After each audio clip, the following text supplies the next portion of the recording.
Are you ready for a deep dive of the most important announcements coming on the heels of the Microsoft Inspire Conference? Do you want to hear the perspective of the leader of Microsoft's America's Partner Business, GPS, on the significant changes and announcements Microsoft just made? And do you want to know where to place your bets as you gear up for fiscal year 24? Then hold on tight, as you won't want to miss this next episode of Ultimate Guide to Partnering. This is the Ultimate Guide to Partnering, the top partnership podcast. In this podcast, Vince Menzione, a proven partner sales executive, shares his mission to help leaders like you achieve your greatest results through successful partnering. And now your host, Vince Menzione. Welcome to, or welcome back to the Ultimate Guide to Partnering. I'm Vince Menzione, your host, and today I welcome Nina Harding is the Corporate Vice President of the Microsoft America's Partner Business, GPS, and joined us the day after the Microsoft Inspire Conference for this exclusive interview and deep dive on Microsoft's announcements and how she's organizing her team for success in fiscal year 24. This interview kicked off Ultimate Partner's first live digital event, Winning with Ecosystems, and the video of this interview is available at ultimateguidetopartnering.com. I hope you enjoy and learn from this discussion with this incredible leader, as much as I enjoyed welcoming Nina Harding.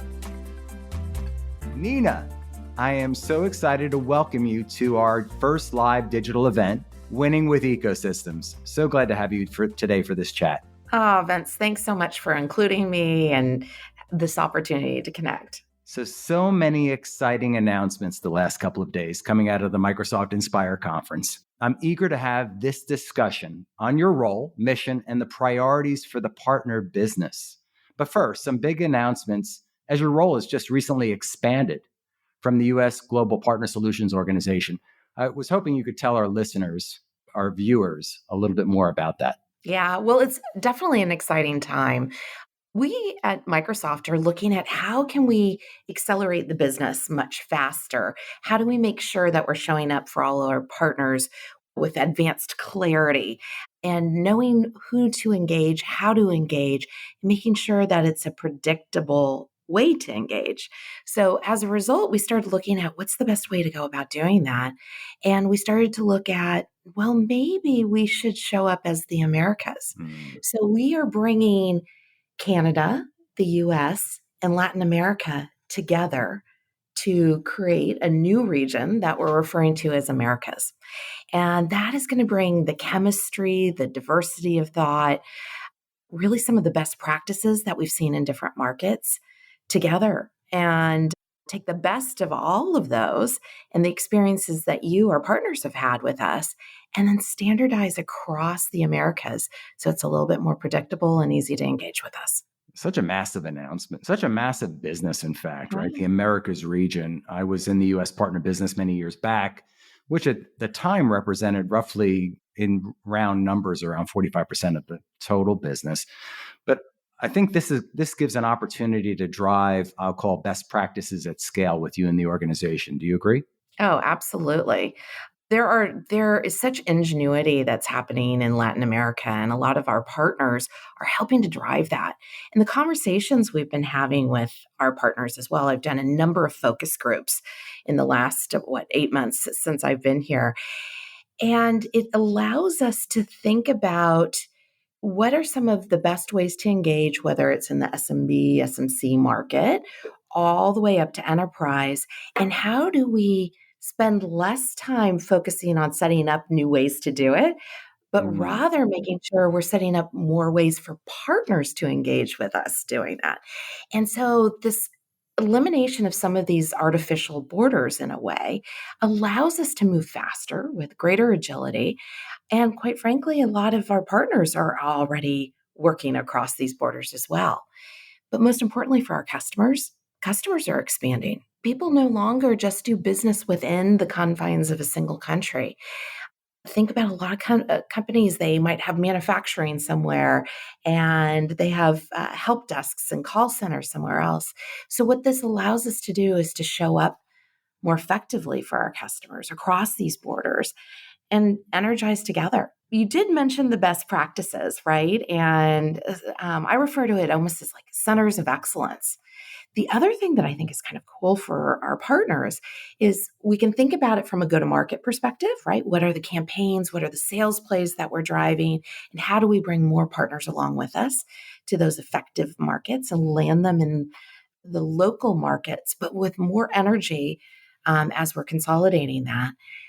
But then also, how do we show up for our partners technically with our technical force and capability, whether it's on the architectural side or involved in an individual deal? Now we can look across the experts of all of Americas to show up for each partner the way they need us to show up. And that's pretty powerful too. Yeah, it sounds it. And another theme I hear you say here is consistency in execution, right? Not doing this one-off thing. And partners have always craved this consistency from Microsoft because having to deal with multiple regions, multiple geographies, multiple vertical businesses, it always seemed to the partner from their lens as if they had to show up differently, or perhaps the practices were different from region to region or from vertical to vertical. So I think you are solving for this here. And, partners have been so critical to the success of Microsoft. I go back to what I call the 1981 Boca Raton moment when Bill Gates licensed the operating system to IBM. It started off the movement. We created a channel. We now have an ecosystem and a massive ecosystem, over 470,000 Microsoft partners out there. Hopefully, many of them are listening to us and watching us today. But let's talk about co-sell methodology, because this is an area where Microsoft has excelled. But, candidly, many times partners felt that it wasn't necessarily as accretive to the business as they would have liked. Can we talk a little bit more about co-selling and some of the methodology and how you're applying maybe some new practices, best practices to this? So co-selling, I think, is really at the crux of what our partnerships are about. We have to, one, trust each other. Two, we have to have open dialogue and conversation. And then we have to go out there and sell together. And selling together means that we really have better expectations of each other. We know what we're doing together. And that means not just from the Global Partner Solutions team, but what does that mean with our field sales organization?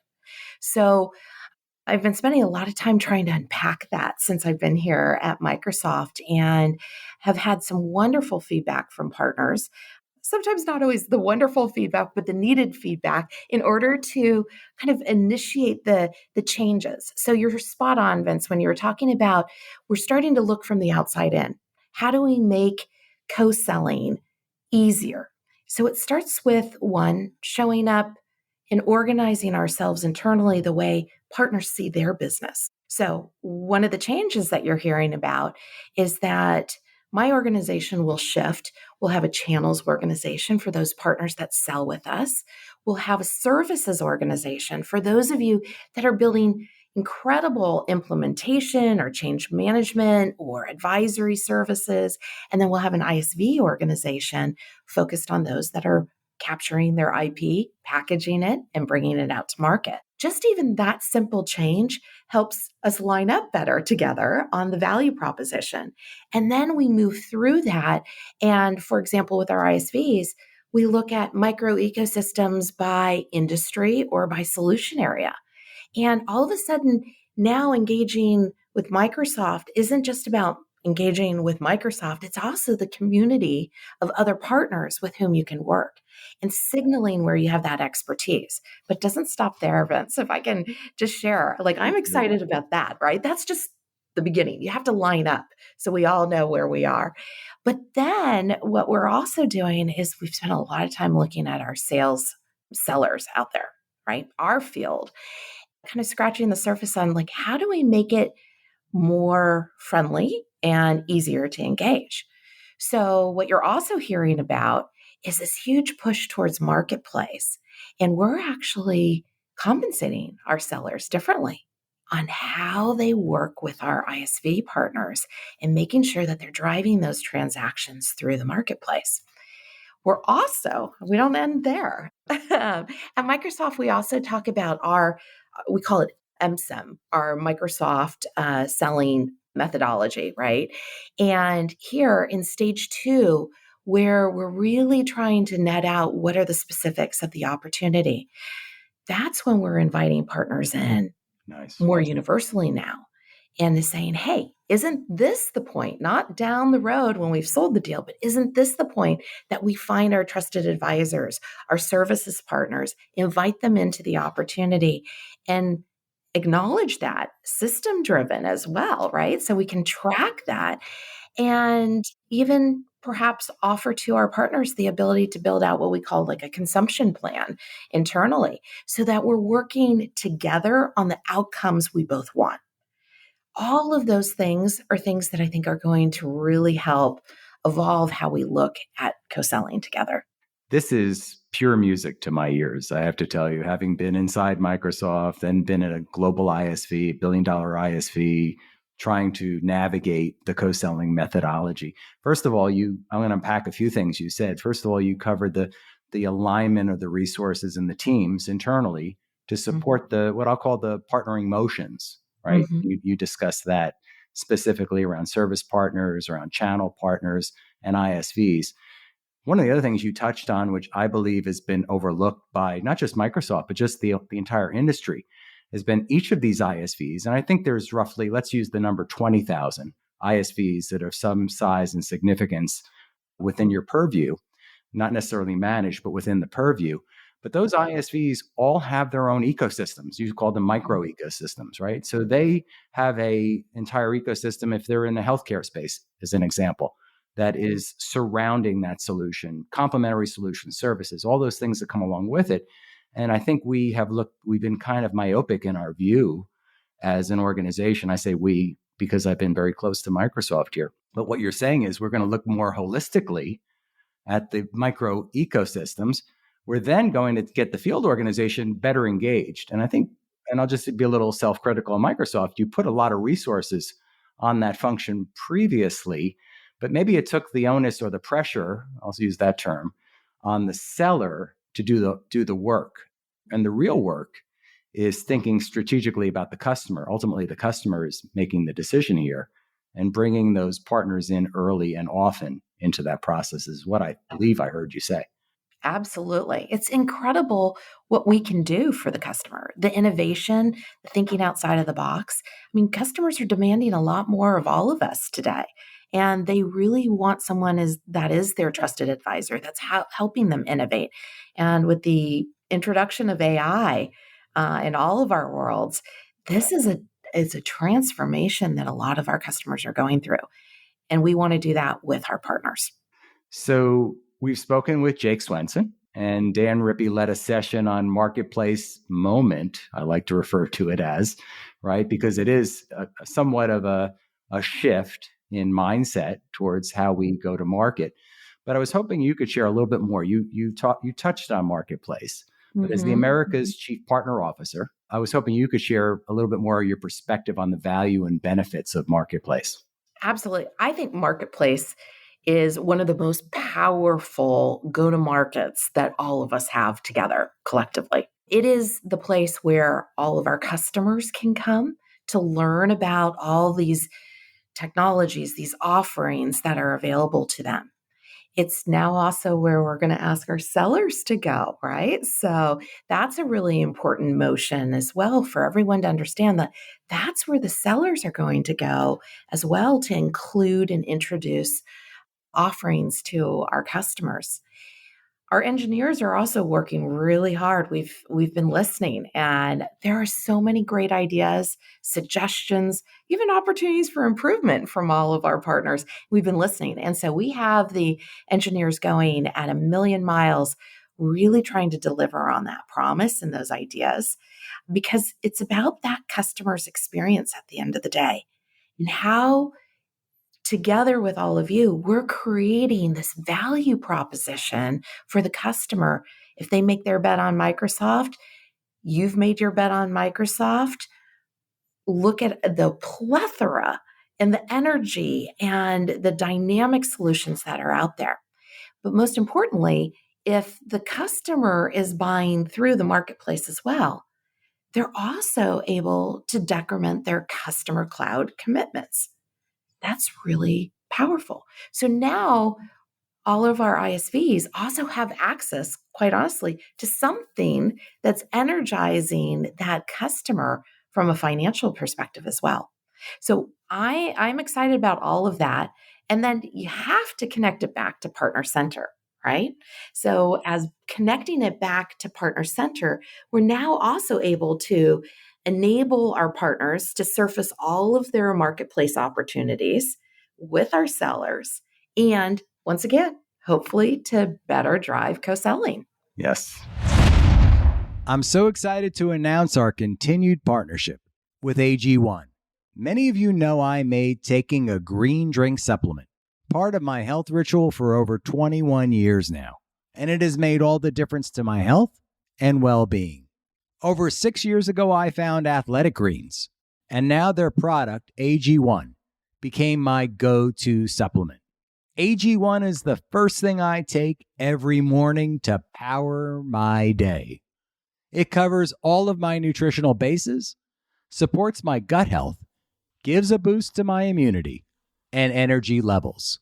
If you want to take ownership of your health, try AG1 and get a free 1-year supply of vitamin D and 5 free AG1 travel packs with your first purchase. Go to drinkag1.com/Vince M. That's drinkag1.com/Vince M. Check it out. You know, we talk about marketplaces. Canalys says that by 2025, we'll see $45 billion go through marketplaces. 80% of that will go through the big three, Microsoft, Amazon, and Google Cloud. So just an amazing opportunity. And I'd like to pinpoint, I have a point of view here on marketplaces. And I think you said it, but I want to bring it together in that many times there's many organizations coming together on behalf of the customer to solve for that solution, right? There is an ISV, maybe even multiple ISVs, a channel partner who maybe would typically manage the customer relationship, and then a services partner. And the marketplace opportunity allows you to bring that all together in one solution, one token, if you will, to the customer. And it's not as easy as click, try, buy, but in a way, it gives you the objectification, if you will, of the solution. It makes it easier to burn down that agreement. You're spot on, Vince. I mean, we're doing so many 8-figure deals. It's amazing right now through the marketplace. So it's not just for small transactions. Small transactions are effective, right? They're point solutions just when the customer needs them. But you can also transact these massive deals like you're talking about, Vince, right? Where all the collective partners come together, us being one of those partners as well, right? And so an ISV can also bring in their resellers into the deal and put together custom offers for the client. It's pretty powerful. And so keep those ideas coming from all the partners, because we're certainly listening and we're certainly innovating around that to meet the needs and the demands and how we all show up better for our clients in the end. Well, and this is a big change, right? So, in fact, I got up on stage in the early days of cloud at a channel event and said, you need to come along with us. And I feel the same type of rallying cry needs to happen for the channel along with marketplaces. What would you say to the large channel resellers, if you will, or even any other partner that might be hesitant to jump in? So with our resellers and our channel partners, right, it's a critical function. You can see that we're now organizing just to make sure that we have explicit, I would say, dedication and focus on our channel partners. This has always been sort of mixed around in the organizations before, and now we have strategic intent around them.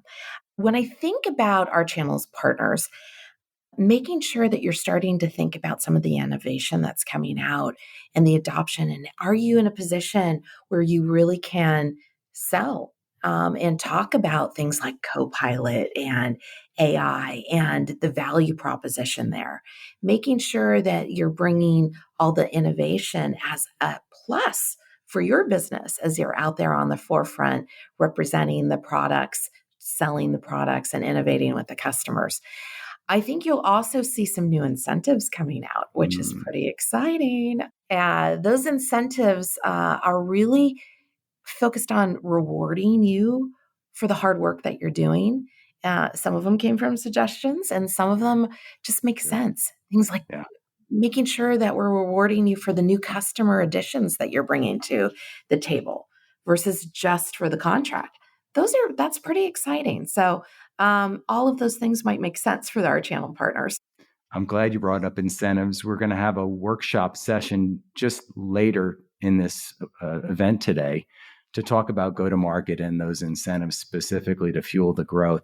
But what do you see from the best partners, Nina? You've been around, you were at Microsoft before, you spent a lot of time in this ecosystem, if you will. What do you see from the best partners working with you in your organization? So first, I'm a believer of us being curious and being at the forefront of the learning and the adoption, and really making sure that you're skilled and you understand the latest and greatest. So that I know is an investment. The second thing that I really see are the partners that have made the move to marketplace. That's important, and it's going to be even more important as we move forward. The third thing is this relentless focus on customer success. I think we're in an age where we're imagining what technology can do for all of these companies. Hmm. So, capturing the customer success, telling the impact, sharing the impact that you're having, not just focused on the pipeline all the time, but focused on the impact it's having and letting that customer voice represent your brand. That's incredible. So I look at that. And then coupled with that, I think is this relentless focus on making sure that your customers are not just executed against, but they're satisfied, they're delighted. So having a responsibility of looking at the customer success, not just at the beginning of the project and at the end, but during the course of the project, and then coming back for more and checking in. And how do you get there? Is there a specific thing that partners need to think about there? We've just announced some investments around AI and some new initiatives. So I encourage you guys all to really take a look at those and embrace those and see if they are pertinent and relevant for your business. AI is an exciting thing. It is the number one topic that all of our clients are wanting to explore. What does this mean for me? Right? There's a lot of both excitement and a little anticipation around it. So being responsible and understanding what we can offer together and doing that in a way that unlocks innovation versus being something that you feel a little bit scared by, that's really important right now. So that's the first thing I would really encourage you to do. And if you're not already on the marketplace bandwagon, you got to get there fast. So really making sure that you're packaging up that IP, that you're making it accessible, easy to understand is really important. And then the third thing, I mean, I started talking about it, just having the customer stories, but maybe taking a look and putting in for your company a way to really measure the impact that you're having with your customers. How does that show up? How are you showing up? And having open conversations with your clients, just like I'm trying to have with many of our partners today on what can we or do we need to do more of so that you develop a skilling or an investment plan within your company to be more present, to be a driver of satisfaction with your clients. Yeah. I hear satisfaction, client satisfaction quite a bit here in this conversation. I hope those who are watching and listening in hear that as well. You have been an amazing guest, Nina. I am so excited to finally get this opportunity to be with you. For our listeners for those who are watching today as well, what are the imperatives that you would say to them to deliver their most successful results? It's now day one of fiscal year 24, right? What do we need to think about as partners to drive the most incredible results? So let me break it down because I think it's also about making it very clear by what type of partner, the behaviors you're driving, what matters to you, right? So let me do we're reorganizing the team as well. If you're an ISV, think about the innovation that's happening in the products And where can you take advantage of that to transform your products to deliver that for your clients? You can look at it from a security perspective, an AI perspective, even sort of some of those smaller puts and takes, but then making sure that you're making it to marketplace because you want to be part of those customer max. And that is incredible. There is a whole fluid cycle and you want to be part of that momentum versus left behind, right? Yeah. So those are the two things I would focus on for our ISVs and digital natives. For our SIs, our services partners and advisory partners, it's about skilling right now, talent, being able to have those conversations, going to the new frontiers of technology and feeling like you can actually advise, you can be at the forefront and you can guide the clients through that. So there probably is some investment right now in skilling, retooling, making sure that your folks are ready to shine and help imagine the future with their clients. Accelerating those cloud transformations, really thinking about that they have to migrate first in order to take advantage of everything that we have in the future. So I really would encourage you there.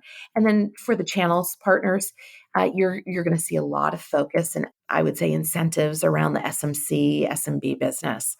So really trying to make it crystal clear and really, I would say profitable for all of our partners in that arena. So think about that. Think about your value proposition, how you're showing up, how you're differentiated.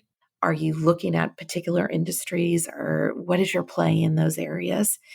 And lastly, for the device partners, right? We need to just make sure we have all the sockets for Microsoft Cloud. Yes. So super, super excited about all those areas. I'm so happy to see this all come together the way it has. And you mentioned SMC, and we have Kevin Piesker coming on for a later fireside chat.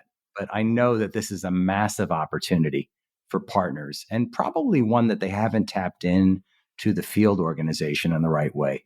Would you expand on that just a little bit? Yeah, well, Kevin will give you a lot of the details here, but what I will say is from a partner perspective and from a GPS perspective, we're putting a lot of investment. We're infusing and energizing this space to make it really what it needs to be for our partners.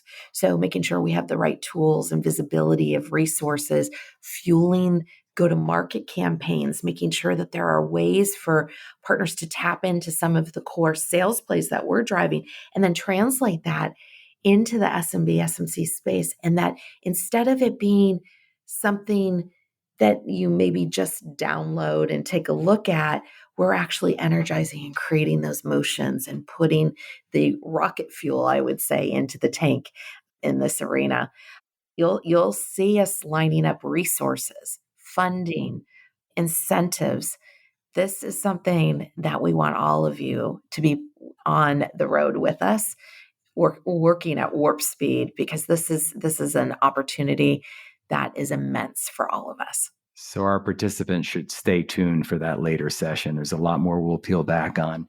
Nina, you have been an incredibly exciting guest to have. I'm so excited for this opportunity to spend time with you, understanding and unpacking the priorities of you and your organization.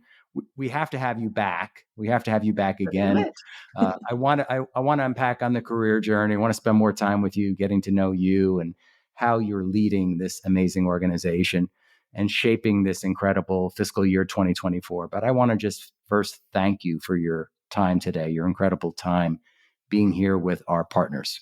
Vince, thank you. Thanks for the opportunity. And also thank you to all the partners for trusting me, giving ideas.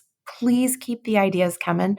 Hopefully you're seeing some of the reflection of those ideas, and we just want to keep innovating. We want to be your partner of choice. We're very committed to the business, and let's go out there and delight and change the market.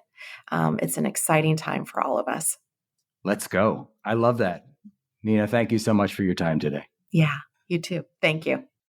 Nina was just such an amazing guest. So much excitement coming out of Microsoft Inspire this year around the transformation, around transformative technologies like AI, marketplaces, and the major focus on small, medium, and corporate accounts.